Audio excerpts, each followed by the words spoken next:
ബൈബിളിലെ പഴയ നിയമത്തിലെ ചില വാക്യങ്ങളെ നാം ശ്രദ്ധിച്ചാൽ ലേവ്യ പുസ്തകം 19:4 നിങ്ങൾ വിഗ്രഹങ്ങളുടെ അടുത്തേക്ക് തിരിയരുതെന്നും സങ്കീർത്തനം 115 4 മുതൽ 8 വാക്യങ്ങളിൽ വിഗ്രഹങ്ങൾ മനുഷ്യന്റെ കൈപ്പണിയത്രേ. അവയ്ക്ക് വായുണ്ട്, കണ്ണുണ്ട്, ചെവിയുണ്ട്, മൂക്കുണ്ട്, കൈയുണ്ട്, കാലുണ്ട്, തൊണ്ടയുണ്ട്. പക്ഷെ അതിന്റെ പ്രവൃത്തികളൊന്നും അത് ചെയ്യുന്നില്ല. അവ ഉണ്ടാക്കുന്നവരും അവരെ ആശ്രയിക്കുന്നതും അങ്ങനെ തന്നെ എന്ന് പറയുന്നു. യശപ്രവാചക പുസ്തകത്തിൽ 42:8 നമുക്ക് വിഗ്രഹത്തെക്കുറിച്ച് പരാമർശിച്ചിരിക്കുന്നത് കാണാം. ബൈബിളിലെ പുതുനിയമത്തിലെ വാക്യങ്ങളെ നാം ശ്രദ്ധിച്ചാൽ 1 യോഹന്നാൻ 5:21 വിഗ്രഹാരാധികളോട് അകന്നു നിൽക്കാൻ കൽപ്പിക്കുന്നു.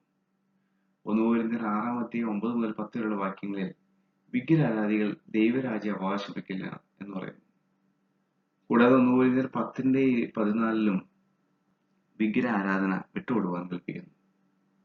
ഗലാത്യ ലേഖനം 5:19-21 വാക്യങ്ങളിലും ജഡത്തിന്റെ പ്രവൃത്തികളാണ് അല്ലെങ്കിൽ ആ പ്രവൃത്തികളിൽ ഒന്നാണ് വിഗ്രഹാരാധന എന്ന് കാണുന്നു.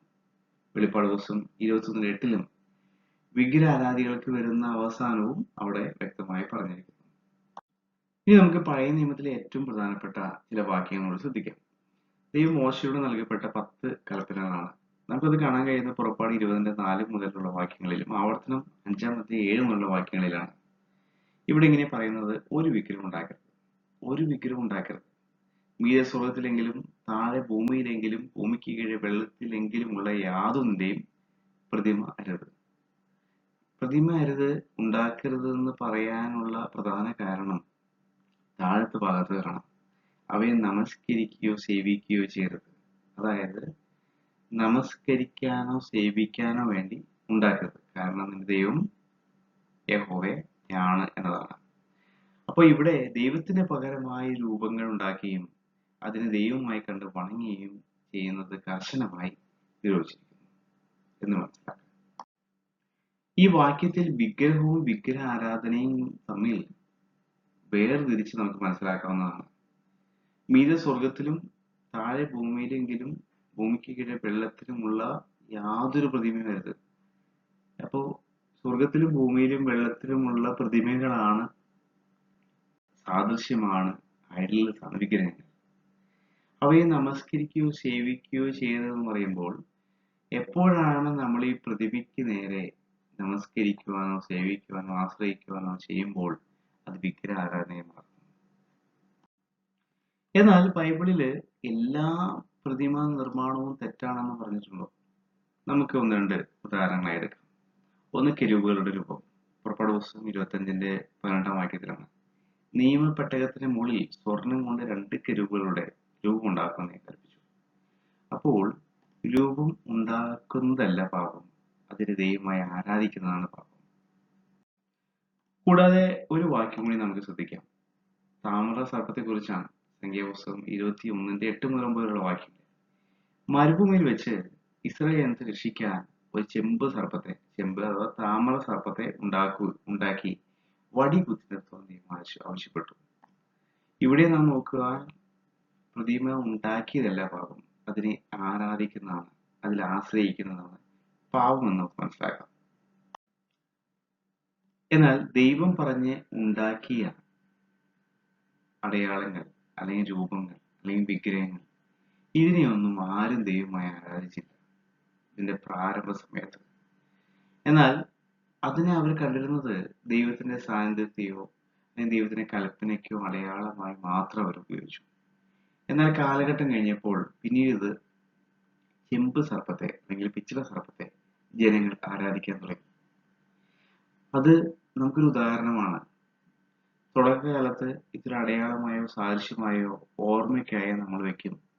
പിന്നീട് അത് ആരാധനയായി മാറുന്നു. ഇതിന് നല്ലൊരു ഉദാഹരണമാണ് ഈ ചെമ്പ് സർപ്പം. ഇവിടെ സംഭവിച്ചത്, ഈ ചെമ്പ് സർപ്പത്തെ ജനങ്ങൾ ആരാധിക്കാൻ തുടങ്ങിയപ്പോൾ ഹിസ്കിയാവ് എന്ന രാജാവ് അത് അടിച്ചു തകർക്കുന്നതാണ് നമുക്ക് കാണാൻ കഴിയുന്നത്.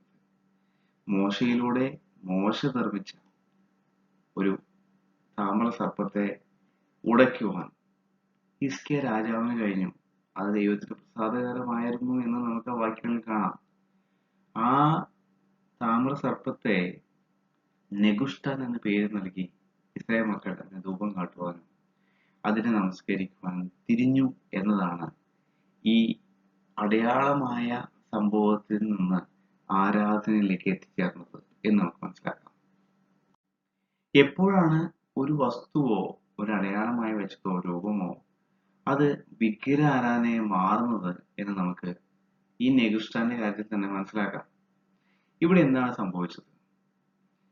ആദ്യം അവര് ഇതിനെ പൂജാഗിരികളിൽ പ്രതിഷ്ഠിച്ചു.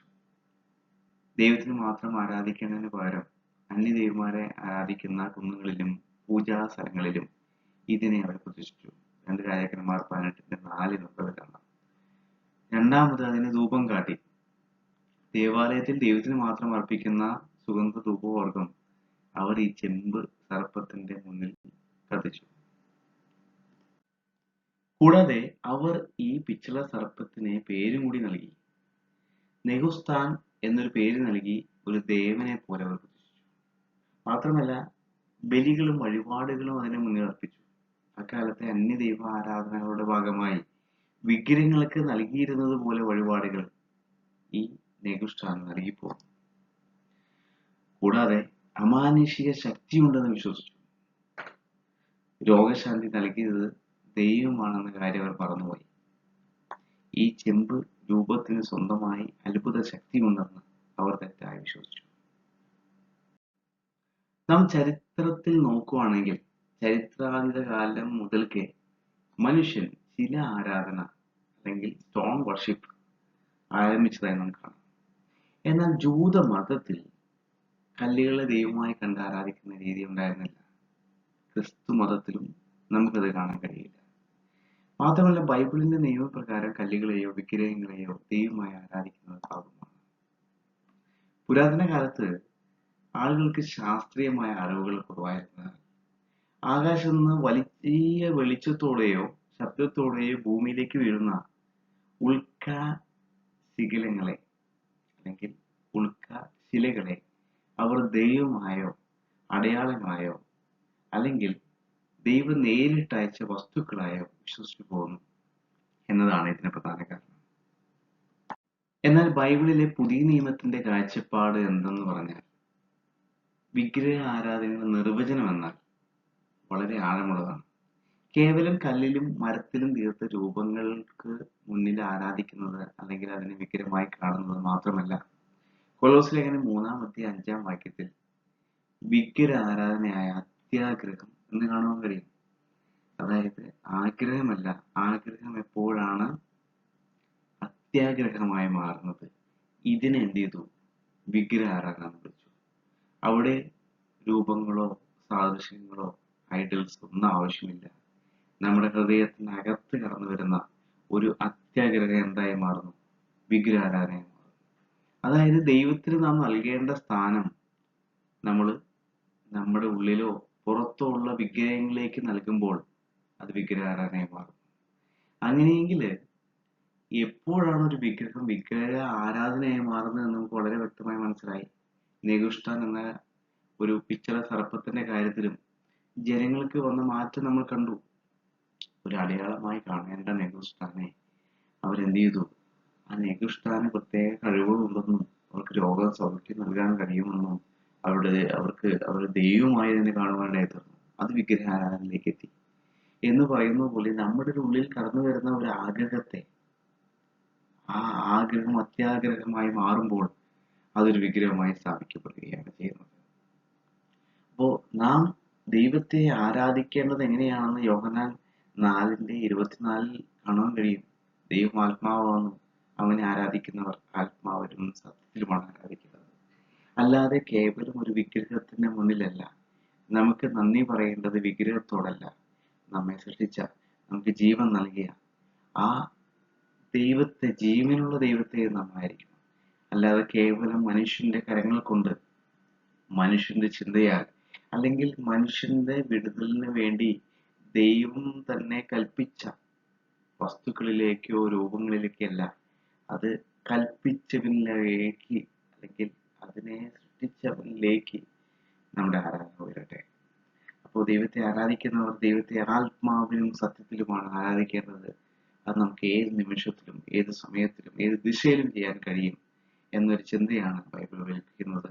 അതുകൊണ്ട് വിഗ്രഹ ആരാധന ബൈബിൾ അനുശാസിക്കുന്നില്ല, അല്ലെങ്കിൽ അത് അനുവദിക്കുന്നില്ല. ക്രിസ്ത്യാനികൾക്ക് വിഗ്രഹ ആരാധന ഒരു നിലപാട് അല്ലെങ്കിൽ ഒരു രീതി ഇല്ല എന്ന് വേദപുസ്തകത്തിന്റെ വെളിച്ചത്തിൽ നമുക്ക് കാണാൻ കഴിയും. ദൈവം ഓരോരുത്തരെ അനുഗ്രഹിക്കട്ടെ. God bless you.